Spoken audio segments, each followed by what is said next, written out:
sanad kasta 20 bisha Juun ee sanad kasta waxaa guud ahaan caalamka lagu qabtaa maalinta qaxootiga adduunka. waa maalin caalami ah oo la xuso sanad kasta 20 Juun. maalintan waxaa loo asteeyay in lagu xuso malaayiinta qof ee ku qasbanaaday inay ka cararaan dagaalo, colaad, abaaro iyo dhibaatooyin kale oo ka dhacay dalalkooda. waxaa si rasmi ah u ansixiyay United Nations sanadkii 2000, waxaana markii ugu horeysay la xusay sanadkii 2001. ujeedadu waa in la muujiyo kiisamada iyo adkaysiga qaxootiga, isla markaana dunida lagu baraarujiyo baahidooda. maanta dunidu waxaa ku sugan in ka badan 120 milyan oo qof qaxooti ah ama barakacayaal ah, taas oo ka dhigaysa tiradii ugu badneed ee taariikhda la diiwaangeliyo. sababaha ugu waaweyn ee dadka ku qasba in ay dalkooda ka qaxaan waxaa ka mid ah dagaalo iyo colaadda sokeeye, argagixiso iyo amni darro, abaaro iyo isbeddelka cimilada, tacdiyada siyaasadeed iyo xadgudubyada xuquuqda aadanaha, faqri iyo burbur dhaqaale. haddaba maanta xaflad lagu qabtay xerada qaxootiga Ifo, kuwaasoo ay isugu yimaadeen qaybaha kala duwan ee bulshada afarta xara sida Xagardheer, Dhagaxley, Ifo iyo Ifo2, ayaa halkaasi waxaa laga soo bandhigay bandhigyo kala duwan, iyadoo uu ka soo qaybgalay madaxa hay'adda UNHCR ugu sareeya ee Dadaab William iyo qaybaha kala duwan ee madaxda qaxootiga iyo hay'adaha kale ee ka howlgala halkaasi. waxaana xafladdu u dhacday sida tan.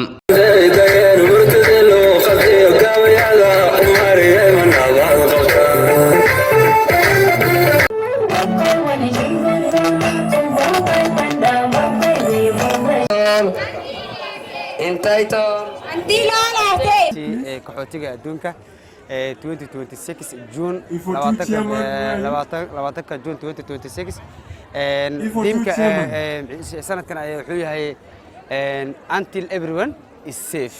marka macnaha waa inuu qof walba yahay qof safe and protected ah.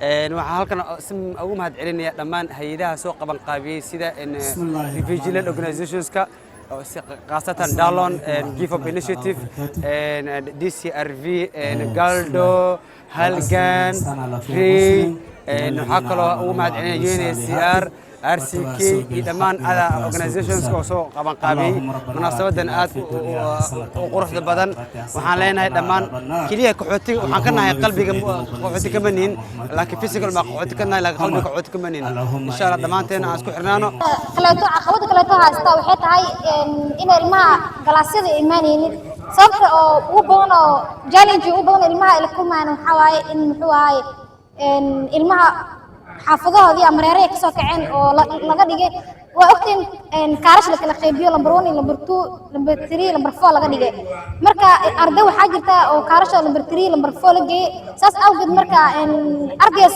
صوبا هنا وذنو قلاس قوي مع المعنى مركا واحد برشدو حكور ريا عنتظا إيو محوها بيا لباتو أول وقعوتيها استوحا واي إن هو dadka ugu faraha badan la leeyahay lambar 4 iyo lambar 3 laga riday. waxaan ka soo qaadanayaa ardayga markuu hadda form 4 uu bago waxaa loo baahay inuu jaamacad u aado.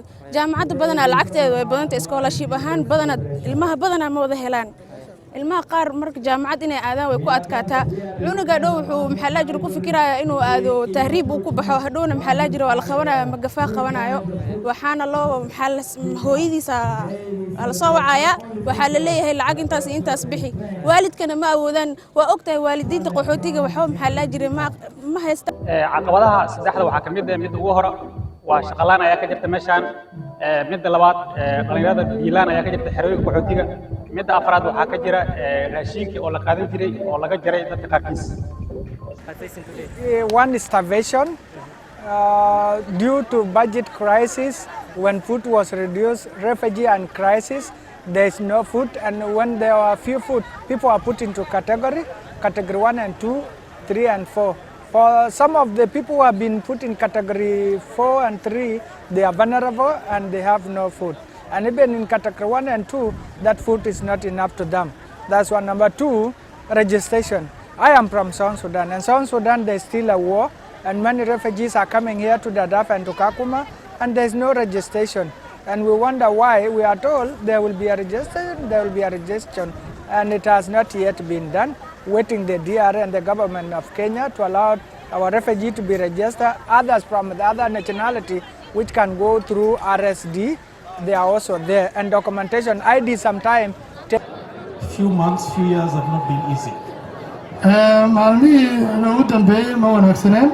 Because our normal life has been disrupted by the funding, disrupted by the change of thinking in how we manage refugee affairs. nolosha aad bay maalmahan u sii adkaanaysay maadaama dhaqaalihii uu aad u sii hoos maray. And this raises the questions, in many times we are scared of change. marka taa arrin badan ee dhalisay cabsi badan bay keentay.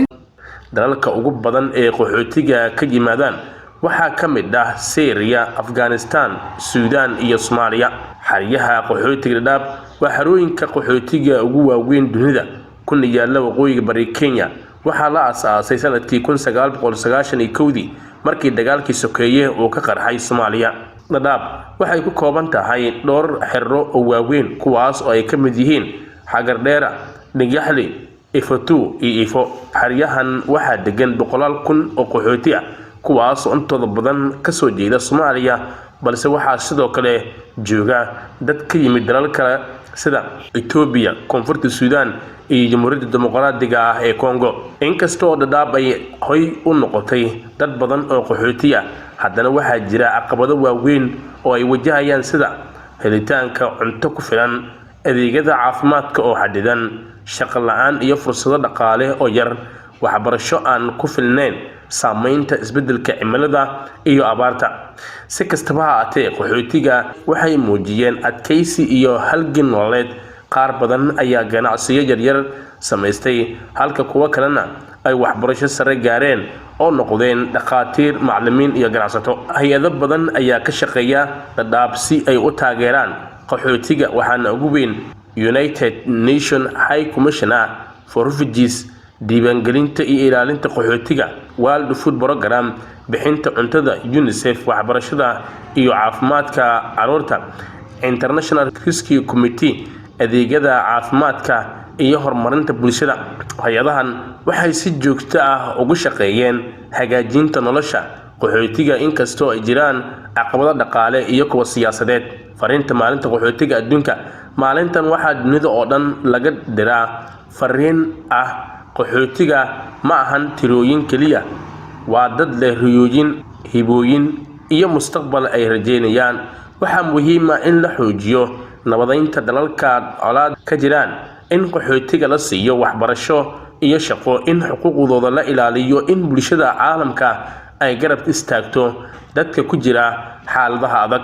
maalinta qaxootiga adduunka waa maalin lagu xasuusto dhibaatada iyo geesinimada malaayiinta qaxootiga ee dunida ku nool. Dadaab waxay tusaale u tahay sida dad badan ay ugu nool yihiin rajo iyo adkaysi inkastoo ay ka soo gudbeen duruufo adag. qaxootiga ma doortaan in dalkooda ka baxaan, waxay raadiyaan nabad, badbaado iyo nolol wanaagsan. sidaas darteed waa waajib saaran bulshada caalamka inay garab istaagto oo ay abuurto mustaqbal ifaya.